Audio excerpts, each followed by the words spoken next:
మీరు ఎప్పుడైతే ట్విట్టర్ ద్వారా, ఇన్‌స్టాగ్రామ్, ఫేస్‌బుక్, యూట్యూబ్ ఛానెల్‌లో ఈ బెట్టింగ్ యాప్స్ మీద మీరు ఎప్పుడైతే ప్రమోట్ చేయడం మొదలుపెట్టారో, అసలు say no to betting apps అని ఇదొక అందరిలోకి వచ్చేసింది. సో ఇప్పుడేమవుతుందంటే కొంతమంది ఇన్‌ఫ్లుయెన్సర్స్ బయటకొచ్చి సారీ నేను తెలియక చేశాను. ఏదో తెలియక నేను బెట్టింగ్ యాప్స్‌లో పెట్టాను. ఇక నుంచి ఎవరు ఇది పెట్టొద్దు. ఒకవేళ ఎవరైనా బెట్టింగ్ యాప్స్ చేసే వాళ్ళని అన్‌ఫాలో చేయండి అంటూ కూడా వీడియోస్ కూడా వస్తున్నాయి. సో అది చూసినప్పుడు మీకేమనిపించింది? ఇంత షార్ట్ టైమ్‌లో లేదు అట్లా అనేది వాళ్ళు కూడా ఫస్ట్ భాగం చెప్తాను. అది కూడా తప్పు వాళ్ళు. అట్లా నేను తెలియకుండా ఎందుకంటే తెలిసి ఉంటుంది. మీ ఒక స్వంత కోసమే మీరు వేలాది మందిని బలి ఇచ్చి ఉంటారు కదా! దానికి మీరు you to pay for it కదా! మీరు దాని ద్వారా ఎంత సంపాదించారు, ఏం చేశారు అనేది కూడా బయటపడాలి. సెకండ్‌కు ఏమైందంటే అట్‌లీస్ట్ పబ్లిక్‌లో తెలిసింది వాళ్ళకు. ఇట్లా సోషల్ మీడియా ఇన్‌ఫ్లుయెన్సర్స్ దాంట్లో కూడా 2 భాగాలు ఉన్నారు. కొంతమంది మంచి చేసేవాళ్ళు ఉన్నారు.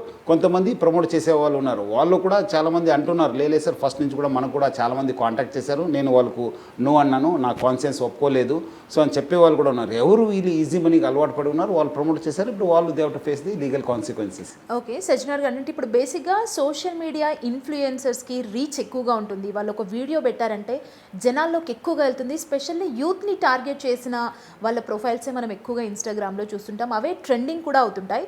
సో ఇట్లా బెట్టింగ్ యాప్‌ని ఎవరైనా ప్రమోట్ చేస్తే మనం వాళ్ళ మీద కేస్ ఫైల్ చేయొచ్చా? ఇలాంటి ఆప్షన్స్ ఏమైనా ఉన్నాయా? డెఫినెట్లీ. ఎందుకంటే ఇప్పుడు ప్రమోట్ చేయడం అంటేనే అది ఒక ఇల్లీగల్ బిజినెస్ చేసినట్లు, ఒక ఇల్లీగల్ యాక్టివిటీ చేసినట్లు. డెఫినెట్లీ ప్రివెంట్ చేయాల్సిన బాధ్యత పోలీస్ పైన ఉంది, ప్రజలు కూడా బాధ్యత ఉంది.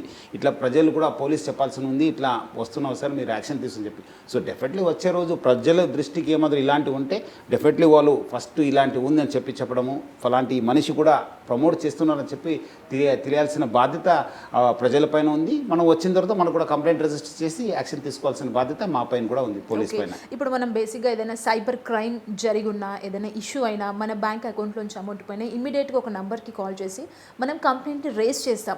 ఇట్లా బెట్టింగ్ ప్రమోషన్స్ మనం చూసినప్పుడు కానీ మనం ఒకవేళ కంప్లైంట్ చేయాలి అంటే అలాంటి సోర్స్ ఏదైనా తీసుకురాబోతున్నారా ఫర్దర్గా మీరు ఫైట్ చేసినారా? అంటే ఇప్పుడు మనము అట్లా చేస్తే కాదు కదా, ఇది పోయి ఎవరో ఒకరు చెప్పాల్సి ఉంటుంది. ఇట్లా యాప్ డౌన్లోడ్ చేశాను ఇంత చేస్తున్నారు అనేది. సో డెఫినెట్లీ వాళ్ళు పోలీస్ స్టేషన్కి వెళ్తేనే బాగుంటుంది. అదర్వైజ్ ఆల్సో 1930 వాళ్ళు కంప్లైంట్ చేయవచ్చు, ఇట్లా బెట్టింగ్ యాప్స్ చేస్తున్నా అని చెప్పి.